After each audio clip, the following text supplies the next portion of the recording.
Republican Victoria Spartz defeating her Democratic opponent for a seat that Democrats hope to flip after some polls showed them ahead. Spartz's win expanding the number of newly elected Republican women elected to Congress this year to 17.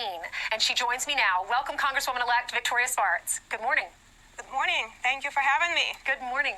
You're welcome. Congratulations. Thank you. So what do you think led to so many Republican women winning these House seats?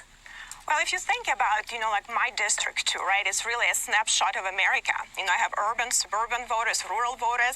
We have a lot of women, and I'm a mother of two daughters. I'm a suburban woman. And I think if you look at that, I'm very hopeful to see that majority people in our country don't believe in socialistic, utopic ideas the Democrat Party is now promoting. So women believe in future of their children. They care about good economy, job, education, public safety, having good health care, and they trust that Republican can deliver it. So I'm very honored to see that, but that is a testament to that. How did your background, tell us a little bit about your background and how that shaped your political career? Well, I grew up in socialistic country. It actually was, Socialistic Republic of Ukraine. I was saying, in my 42 years, I grew up in socialism. I saw what happens when it runs out of money, and it's not pretty. And now I came to America 20 years ago with a suitcase after meeting my husband in a train in Europe, and he is a raisin-born Hoosier, and now we're building socialism. I'm kind of going full circles. I can tell you what is going to be next. It's very sad for me to see that, and that made me, as a mother of two daughters, it made me get involved and do something about it, because that's not very good for our country.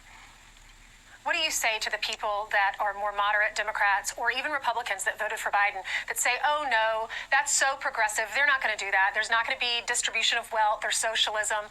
What do you say to those voters? Well, I think that we need to be good students of history. In our country, for last century, we fought against socialism, and a lot of young kids died. I took my kids to the beaches of Normandy, and you can see how many young kids died fighting for freedoms, how many wars was fought. And we won. And let's look at any country that had socialism.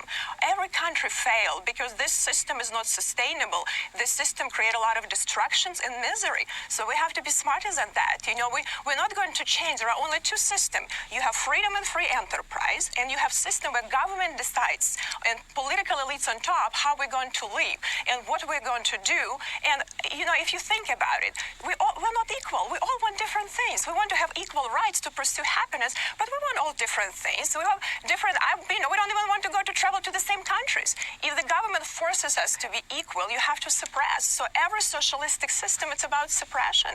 And we have to value our freedoms because we're the greatest republic that ever existed. Well, we wish you all the best. I know your two children are very proud of you.